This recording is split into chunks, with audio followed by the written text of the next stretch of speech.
BNP ঘোষিত ৩১ দফা বাস্তবায়নের দাবিতে ঢাকা ১৪ আসনে দলীয় মনোনয়ন প্রত্যাশী এস এ সিদ্দিক সাজুর উদ্যোগে পদযাত্রা অনুষ্ঠিত হয়েছে। আজ গাবতলী থেকে শুরু হয়ে মিরপুর শেরেবাংলা স্টেডিয়াম পর্যন্ত অনুষ্ঠিত এই পদযাত্রায় অংশ নেন স্থানীয় বিএনপির বিভিন্ন পর্যায়ের নেতাকর্মীরা।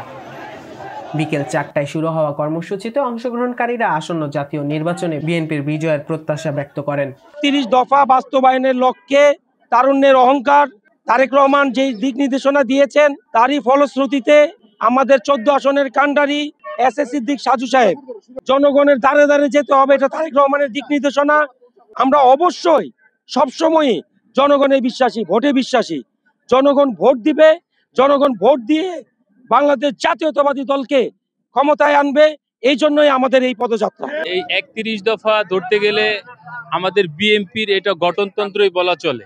এই ৩১ দফা যদি বাস্তবায়ন হয়, এটা শিক্ষা, কৃষি থেকে শুরু করে ব্যবসা বাণিজ্য সকল ধরনের যে একটা আপনার উন্নতি হবে, এটা বলার অপেক্ষা রাখে না।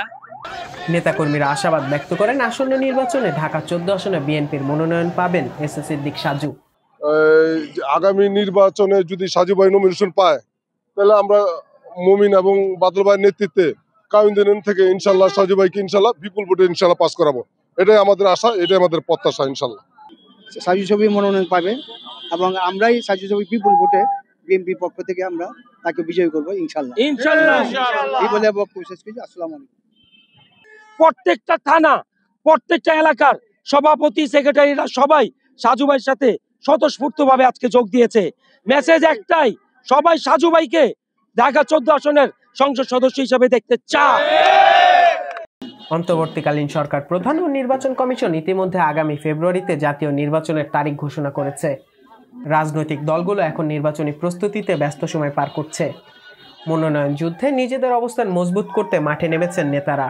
তারই ধারাবাহিকতায় বিভিন্ন কর্মসূচিতে সক্রিয় রয়েছেন ঢাকা ১৪ আসনের বিএনপির নেতারা। মইনুল ইসলাম, চেষ্টা টিভি, ঢাকা।